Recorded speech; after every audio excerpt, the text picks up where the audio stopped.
My name is Aurora Martine. I was born and raised in a quiet suburb near Asheville, North Carolina. The spring I turned 6, my world fell apart. On what started as an ordinary morning, it was a Sunday. Dad was in the kitchen making pancakes, the kind he'd always shape into bears or stars just to make me laugh. He was the only person on earth who could brighten my day with a single wink. My mom, Janice, was folding napkins while softly humming along to an old country tune playing on the radio. No one knew that moment of happiness would be the last time I ever saw my dad alive. "Princess, come help your old man flip these masterpieces," he called out, his voice as warm as early sunlight. I ran into the kitchen, just in time to see the spatula fall to the floor. My father staggered, clutching his chest, his face twisted in pain. Mom screamed, dialed 911, then dropped to her knees, holding on to him like she could somehow pull him back from slipping away. Dad died of a heart attack. The doctors said if he had reached the hospital 10 minutes earlier, things might have turned out differently. But that might have saved no one. That day, the life inside our little house faded out with him. Not long after the funeral, Mom joined a support group for widowed parents. That's where she met Bruce Caldwell, a tall man with a gentle voice and sad eyes that vaguely reminded me of my father. Less than a year later, they got married. Bruce moved in with us, bringing a few boxes of books and an oddly quiet presence. At first, I tried to adjust to having someone new in the house. Bruce wasn't a bad man. He made an effort to make me laugh with random stories, helped fix my bike, and taught me how to play tic-tac-toe. But no one ever asked me if I wanted my family to change like this. When I was 8, Mom announced she was pregnant. "You're going to be a big sister, Aurora," she said, glowing like someone who just hit the lottery. I stared at her belly, then at Bruce, feeling something I couldn't explain. Again, no one asked if I was ready to give up what little I had left. After Zachary was born, my mother almost vanished from my life. She stopped picking me up from school, no longer helped with homework, and barely looked me in the eyes when we spoke. Every ounce of her attention, affection, and patience was poured into my baby brother. At first, I thought it was temporary, but that temporary stretched into years. I remember one day opening my lunchbox at school and finding it completely empty. Mom had forgotten to pack it. When I told her, she laughed lightly. "Oh no, sweetie, I was so busy with Zach today, I'm so sorry." But her eyes were already fixed on the crib where Zach was crying as if the world revolved around him. Bruce noticed.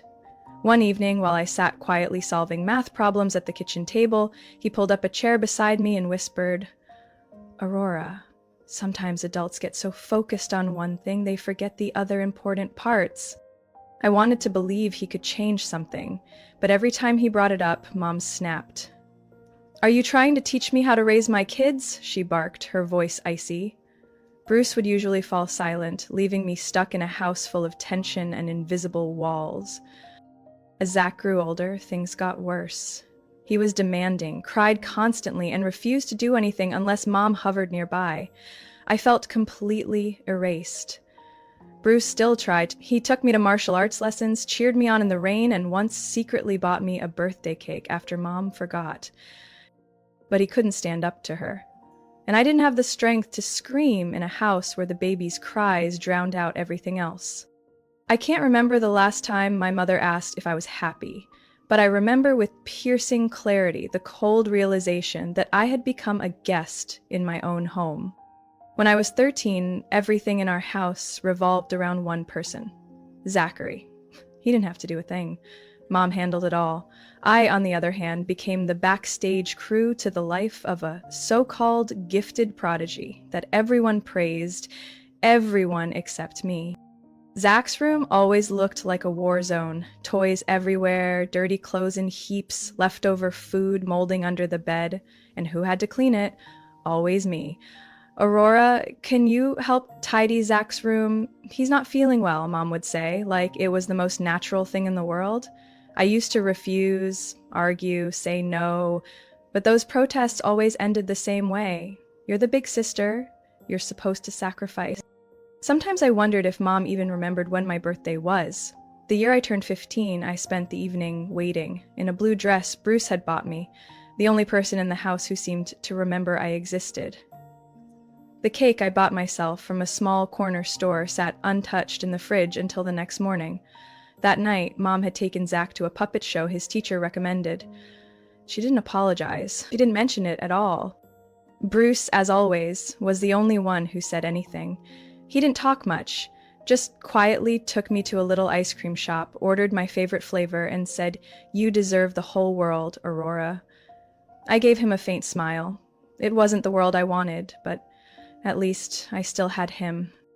I started spending more time at the library, not because I loved books that much, but because it was the only place where no one could ask me to do chores or forget I existed. I studied obsessively. Every time I earned an A, I imagined my father's face, how proud he'd be, how he'd hug me and say I was brilliant.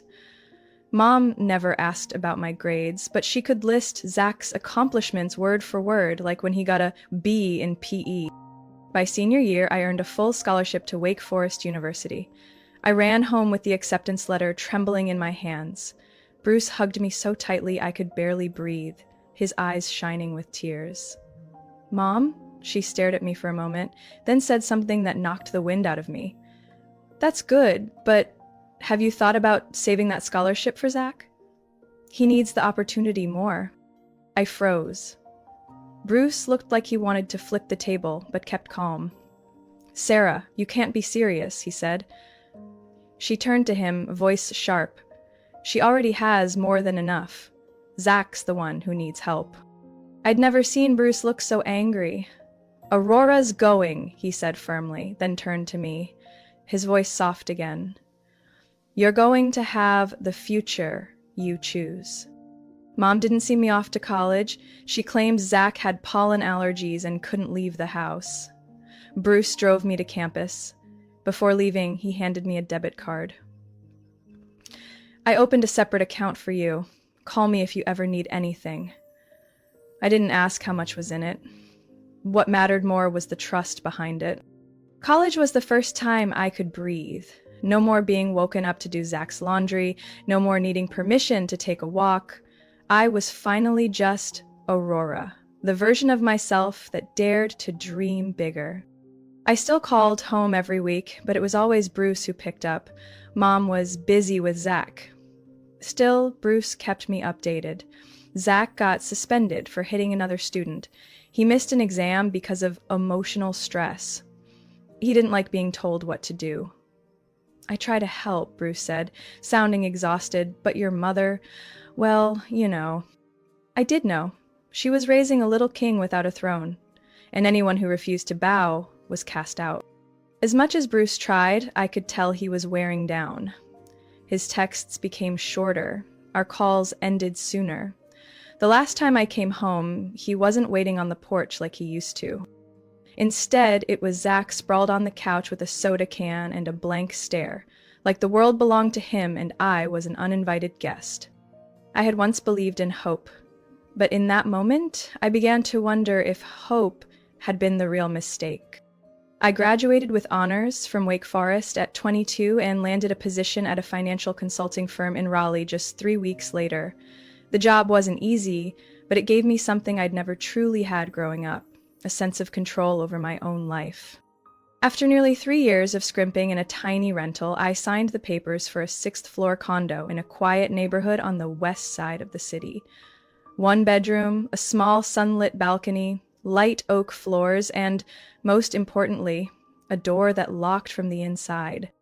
I spent weeks carefully choosing every piece of furniture, from the ash-gray sofa to the compact modern kitchen set. It was the first space I could truly call mine. No one ordering me to clean someone else's room. No lectures about sacrificing for a precious little brother. I wanted to share that joy with the few people who'd truly been there for me, at the very least, Bruce. I called home and told them I was hosting a housewarming on Saturday night. I invited Bruce, and yes, even my mother. Though I didn't expect much from her. "That's wonderful, sweetheart," Bruce said warmly. "I'll be there. I wouldn't miss your famous lasagna for the world. Mom's voice cut in from the other line, dry and flat like sandpaper. Saturday? Zach has a dental appointment in the afternoon, then one of his friends has a birthday party that night. I don't know if the timing works. That has nothing to do with you, I replied, trying to keep calm. I need to drive him. You know he doesn't take taxis or Uber. I hung up without saying another word. At exactly 7 o'clock that evening, Bruce showed up right on time, holding a pot of lavender and a bottle of Italian red wine I'd once mentioned during a call. He wore a sea moon shirt, hair graying, but his eyes were still as warm as the day he stood in the rain to cheer me on at my karate belt test. Congratulations on the new place, Aurora, he said, gently patting my shoulder. You did it. That night, the dinner was cozy and joyful, even with just the two of us. Bruce sipped his wine and told me about how Zach had been suspended for calling a teacher illiterate after getting points docked for spelling errors. My mother, instead of addressing the behavior, had called the principal, demanding an apology from the insensitive teacher. I'm exhausted, Bruce said softly, eyes focused on his glass. I keep trying to be the bridge, but she doesn't want to listen. With Zach, every correction feels like an attack. I didn't know what to say. I just quietly poured him another glass. That was the last time I saw him smile like that. 2 months later, I was in the middle of a meeting when I got a call from an unfamiliar number. A woman's voice on the other end, urgent. Are you a relative of Mr. Bruce Caldwell? He was rushed to the ER this morning and his condition is critical. I dropped everything and drove 4 hours back to Asheville, clinging to the tiniest thread of hope. But when I arrived, he was already gone. Sudden cardiac arrest. The same quiet, unexpected kind of death that took my father. The funeral was held at the church where he had volunteered. I arrived early, helped set up chairs, accepted floral arrangements, and waited for my mother. She showed up right before it began, dressed in black, light makeup, tears streaming like a lead roll in some tragic drama. I've lost the love of my life, she said during the eulogy, clutching a crisp white handkerchief. Everyone nodded solemnly, moved. Only I knew. She wasn't mourning Bruce. She was calculating how to survive without his stable paycheck. Zach arrived nearly halfway through in a wrinkled hoodie wearing Bluetooth earbuds. He didn't even look up when the casket was lowered. I stood silently in front of the newly set headstone. The inscription read, Bruce Allen Caldwell, beloved, husband, father, friend. Each word felt like a blade. The only person who had truly loved and stood by me was gone. This time, there was no one else to step in. As I walked back to my car, I glanced at my mother. Still on her phone, no more tears, just briskly discussing some insurance paperwork that needs to get handled ASAP. Maybe I was being unkind, or maybe, after all these years, I'd simply stopped clinging to illusions. Nearly a year after Bruce passed away, I had all but cut ties with my mother and Zach, not out of hatred, just because no one else seemed willing to hold on to the last fraying thread of connection, except me. Then one Tuesday night, after a long shift, my phone buzzed. Mom's name lit up the screen. My chest tightened reflexively. The last time she called, it was to ask me to wire money. For Zach's mental health retreat in Florida. Aurora! Her voice was smaller, thinner than I remembered. I need you to come home. It's urgent. I paused. Something in her tone kept me from hanging up. The next morning, I took a day off and drove straight to Asheville. As I turned onto the street I'd grown up on, I barely recognized the house. The front lawn was overgrown, porch boards were peeling, and dark stains spread across the once pristine roof. Things Bruce used to fix every week, without fail. Mom opened the door. She looked more worn down than I had imagined. No makeup, roots of gray peeking through at her scalp. She led me to the kitchen, where dirty dishes piled in the sink and the burnt smell of something forgotten on the stove lingered in the air. I'm out of money, Aurora, she said bluntly. My pension barely covers the utilities. The savings are nearly gone. I clenched my fingers under the table. Where's Zach? Is he helping at all? She rolled her eyes. He's looking for a job. All the places nearby want him to start at 8 in the morning. You know Zach's not a morning person. I raised an eyebrow. He's 22. Don't say it like that, she snapped. You don't understand him. He's brilliant. He just hasn't found the right environment. I wanted to walk out. But when I looked at her sunken eyes and bony hands wrapped around a water glass, I stayed.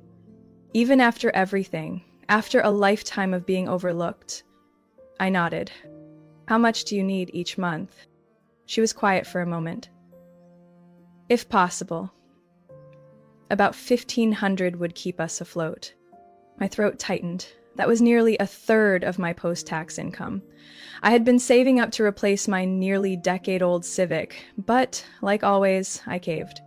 One more rescue for a house that never sheltered me. I set up an automatic monthly transfer. On the 2nd of every month, $1,500 quietly slipped from my account, like a slow, dull ache. A few weeks later, I returned for a visit. The moment I stepped through the door, I saw a pair of neon stilettos tipped over on the living room carpet and the loud crunch of snacks coming from the sofa. A woman lay there, sprawled out, mascara caked thick, eyes on her phone. "Who are you?" she asked, without even sitting up. Before I could answer, Zach walked out of the kitchen holding a beer. "Aurora, this is Chloe, my girlfriend. She lives here now." My jaw dropped. Chloe wasn't a guest. She had moved in. Her tone was smug, her acrylic nails sharp, her oversized designer Moog shirt hanging like she owned the place. When I brought up chores, she raised an eyebrow, unimpressed. That night, I sat across from Mom at the kitchen table and asked directly, "You know Chloe's living here?" Mom nodded, a faint smile tugging at her lips. "She's sweet. Ever since she came, Zach's been so much happier. He says he's prepping for an interview at a documentary production company." I almost laughed. Documentary? He hasn't held a job longer than 3 weeks. Mom's face darkened. "Why are you always criticizing your brother? You've always been jealous of him. Don't think just because you have a nice job you can talk down to us." I sat there stunned. 1 full year of sending money. 1 year of silence, of patience, of pretending this arrangement was reasonable, and in return, I was labeled bitter. That night, back in my apartment, I stared at the bank notification glowing on my phone. $1,500, 0 cents, successfully transferred to Sarah Caldwell. I stared at it for a long time. So long, in fact, that the silence around me began to sharpen into clarity. A decision started forming, not with hesitation, but with a calm I hadn't felt in years. I returned to Asheville on a chilly Sunday afternoon, the first cold wind of the season cutting through the air. In my hands were a few grocery bags, mostly organic food and vitamins I'd picked out carefully for Mom, who'd claimed she no longer had the strength to shop herself. As I stepped inside, I froze in the living room doorway. Once again, the house looked like a post-storm wreck. Greasy pizza boxes, empty beer cans scattered under the coffee table, and Chloe, Zach's girlfriend, lounging on the couch in a flimsy pajama set, even though it was almost 4 in the afternoon. She was munching on sunflower seeds and tapping away on her phone like she was running a Fortune 500 company. I don't know why the office door was slightly open that evening, but because of it, I heard the entire cursed conversation. "She's too dumb to realize what the hell she's losing," said my husband Eric, his voice cold and sharp. "Bella's only good at decorating the shop. She's clueless when it comes to bookkeeping. She signed all the loan paperwork without reading a single line." A dry, guttural laugh followed. It was Ryan, Eric's younger brother. "We actually pulled it off, bro, just like we planned. In a few weeks, everything will be in our names, and the best part, no one can pin it on us. If Bella loses everything, it's her own stupid fault." I stood frozen in the hallway, hand clamped over my mouth to stifle a gasp. My heart pounded so violently I thought they could hear it through the wall. The world around me spun and blurred. The handmade furniture store in Cedar Falls, the business I had poured my heart into for 12 years, was now a target. And the ones aiming for it were the 2 people I trusted most. I backed away slowly, carefully avoiding the creaky wooden floorboards. When I finally slipped out the rear exit and into the alley, I leaned against the cold brick wall, trying to steady the nausea rising in my chest. My name is Bella Carter. I'm 45 years old, and I had just discovered that my husband was betraying me in the most ruthless way imaginable. I started Maple and Hearth with my own hands, back when it was just a small booth at the spring fair. Handmade photo frames with burnt edges, soy candles, upcycled furniture, all skills I learned from my grandfather. When my daughter Kayla needed money for college tuition, I worked twice as hard, expanded the business, and moved it to a prime commercial block. Eric used to be the one hauling shelves, restocking items, cheering me on through every step. He always said, "You've got the eye for design. I'll handle the money." I was foolish enough to believe in that division of labor. Now it all made sense. I collapsed onto the pavement in the dark, reeling from memory after memory, those last-minute financial meetings between Eric and Ryan that I was never invited to. The times Eric handed me a stack of papers and said, "Just a simple refinancing restructure, sign it quick before we lose the rate." I signed them because I trusted him, because I believed in 20 years of marriage, because I believed in family. I was blindly naive. That night, I didn't go home. I drove aimlessly through the back roads of Iowa, my mind spiraling with 1,000 questions. How much had they already taken? Was the store still in my name? Was I about to lose everything? I remembered that brand new SUV Ryan had been showing off last month, the flashy gold watch Eric wore, even while whining about tightening the budget because of Kayla's tuition. How much of it was bought with my sweat and sacrifice? I used to think the worst thing that could happen was losing the store. But no, the worst thing was realizing the man I'd shared my bed with for 20 years had been secretly plotting to dismantle my life with surgical precision. The pain didn't come from the wallet.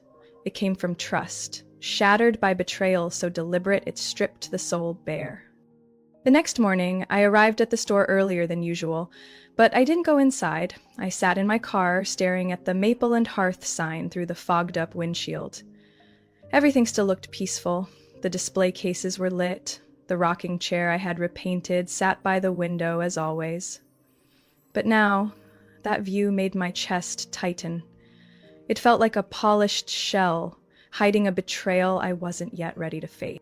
I needed answers, and I needed them immediately. That afternoon, I called someone Eric had tried to push out of our inner circle. Mrs. Lorraine Barnes, our former accountant. 6 months ago, Eric insisted she was too old school, that we needed a modern system. I had thought it strange, but brushed it off. Now I knew why. "Bella?" Lorraine's voice was as gentle as those coffee mornings we used to share 2 years ago. "It's been a while since you called me." I didn't mince words. I took a deep breath and asked, "Do you still have access to the old bookkeeping records, the ones before Eric changed the system?" A brief pause, then she replied, "I still keep a backup on my external drive. Is something wrong? I think the store might not be fully mine anymore, and I need help to find out what's going on." 3 hours later, I was in her third-floor apartment. She opened her laptop, slid her reading glasses down her nose, and started pulling up archived files. "This is 2021. That's when you opened the Des Moines branch, right?" I nodded, my stomach sinking. "Here," she pointed at the transaction details. "Starting from that year, regular transfers began showing up, going to a company called Cedar River Holdings." I squinted. That name sounds familiar. "It should." She leaned closer. "I just did a quick lookup in the business registry. The owner is Ryan Prescott." My heart skipped a beat. "My brother-in-law?" She nodded. "But more importantly, last year, Eric was added as a co-manager of the company." I stared in silence as rows of numbers scrolled down the screen. Thousands of dollars were being funneled every month, sometimes marked as marketing consulting, sometimes just as internal codes. I had thought I still had control, but they'd created an entirely separate financial arm to bleed out the business I had built. "I need legal help," I said hoarsely. "Do you know someone you trust?" She didn't respond right away. Instead, she got up, opened a drawer, and pulled out a slightly faded business card.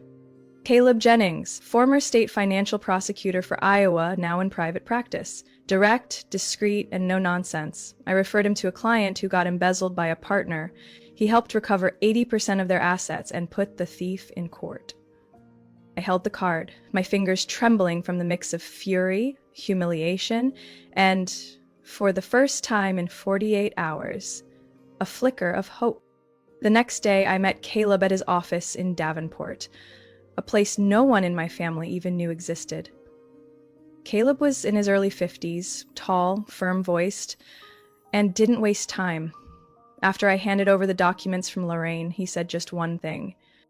"They're using a technique called manufactured internal debt to simulate pressure, making you think you need to sell off assets to survive. It's textbook, used in family business takeovers all the time.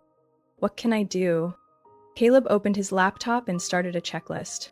"First, you do nothing. Keep playing the trusting wife. They can't know you're on to them. Meanwhile, I'll check the banks and verify every loan in your name. Most importantly, we need to confirm if they've quietly used your property as collateral." I swallowed hard. Could it really be that bad? He looked at me, calm but firm. "I've seen worse. The difference is you're catching it early, and they're overconfident." Walking out of Caleb's office, I felt something I hadn't allowed myself to feel for 2 days. I was going to take it all back, not just the store, but every shred of worth they tried to steal with their sweet smiles and silent knives. 1 week after meeting with attorney Caleb, I stepped into the most critical role of my life, the trusting, carefree wife, smiling each morning as if nothing was rotting beneath the surface. Eric suspected nothing. In fact, he seemed pleased to see me, refocusing on the shop, while he handled the big picture. I nodded, brewed his coffee, and listened to his web of lies about investor partnerships and next quarter's growth strategies. There were moments I wanted to hurl the ceramic mug at his smug face, but I didn't. I still needed him to believe I was blind. Caleb had made it clear, no emotional outbursts, no rash moves. We needed more evidence, and to get it, I needed someone who could infiltrate Eric and Ryan's world, one I, as the naive wife, had no access to. Caleb introduced me to Eva Delgado, a professional private investigator with a background in financial intelligence. She was in her early 40s, razor sharp, and capable of shifting her voice, demeanor, even her identity. At our first meeting in a quiet Iowa City cafe, she said one sentence that made me trust her completely. "Men like your husband always make the same mistake. They think women are only good for grocery receipts and making dinner." We built our plan. Eva would approach Ryan first, posing as an independent investor looking to collaborate with local ventures. Using the alias Ms. Claire Whitmore, she contacted him through a small business forum where Ryan frequently bragged. It took just 3 days for Ryan to bite. "He called me at 10 p.m., Eva reported. Started off polite, but within 15 minutes he was boasting about having financial control over a high-potential artisan store that lacked capital. He used the term soft ownership transfer and said that within 2 months the assets would be fully in their hands. I could barely breathe listening to the recording. "What did he say about Eric?" I asked. Eva smirked. "I handle the money. My brother handles the wife," she quoted. "As long as she thinks she's still in charge, we can manipulate the taxes and the books however we want." At that moment, I realized this wasn't just betrayal. It was a calculated scheme, crafted over years, and I, the creator of it all, was the prize they intended to repackage and hand over like a bonus. As Eva dug deeper, Caleb helped me take the first legal defense steps. We opened a temporary credit account solely in my name at a different bank. I transferred the majority of high-value inventory to a storage facility outside the city, one Eric didn't know about. I hired an independent audit firm to assess every asset. From the candle-making equipment and vintage saw table to intellectual property rights of my interior designs, everything was formally documented and declared legally mine.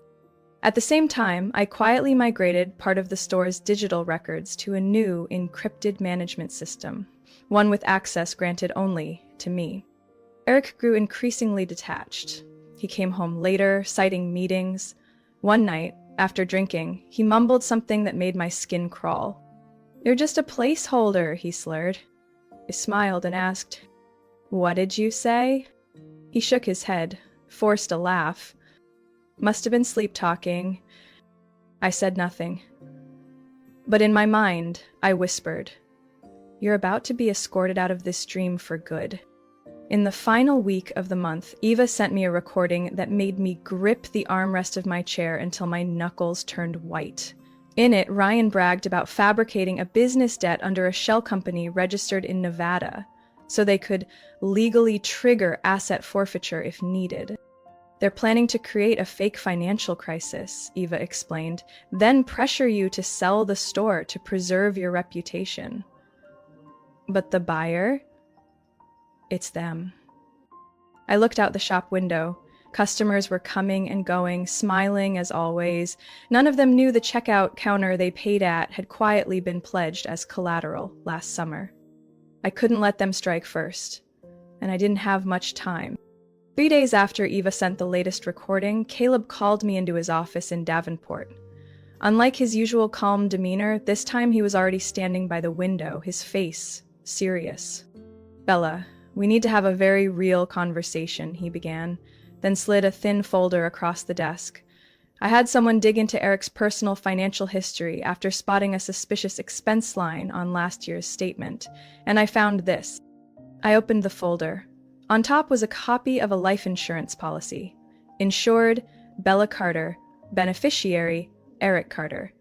Date of issue, April 11th last year. Policy value, $950,000. "I never agreed to anything like this," I blurted out, my throat dry. "I don't even remember where I was on that day." "Exactly. And he didn't need your signature. Just had to prove he was your husband. What's more alarming is the policy's value, and the fact that it was signed around the same time those shady loans started showing up." I sank into the chair. "You're saying Eric might be planning something?" "I'm not confirming anything," Caleb said slowly, "but I've seen this kind of setup before. When financial schemes start collapsing, sometimes an unexpected incident becomes the escape plan."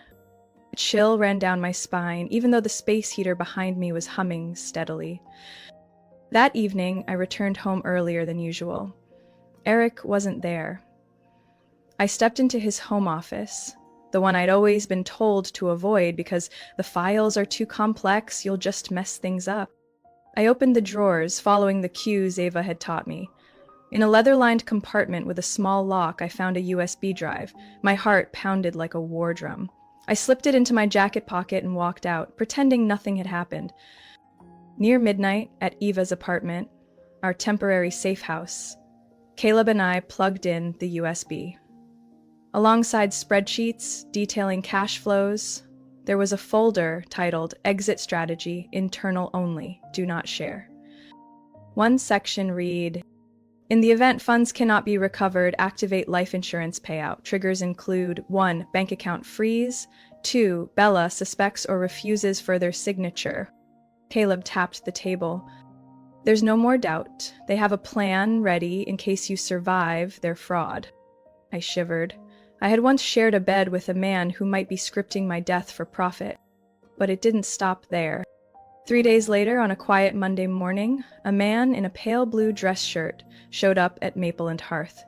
He flashed a badge, Johnson County Building Safety and Compliance. "Unscheduled inspection," he said, walking in like he owned the place. "Anonymous complaint about electrical fire hazards and substandard wiring." I stared straight at him. "Who submitted the report?" "Anonymous," he sneered, "but protocol demands we check." I called Caleb the second he started roaming around, shining a flashlight into every outlet, crouching beside the candle burner station, even flipping open trash bin lids in the back room. "He's not random," I whispered into the phone. "He knows exactly where to look." Caleb reacted instantly. Eva just confirmed via traffic cameras. His name is Craig Benson, married to Ryan's wife's cousin, tied to a staged inspection 2 years ago in Illinois. He took money to file false reports that shut down a restaurant. My blood boiled, but I kept smiling. "Do I need to sign anything?" I asked as he prepared to leave. "Report will be sent in 48 hours, he said smugly.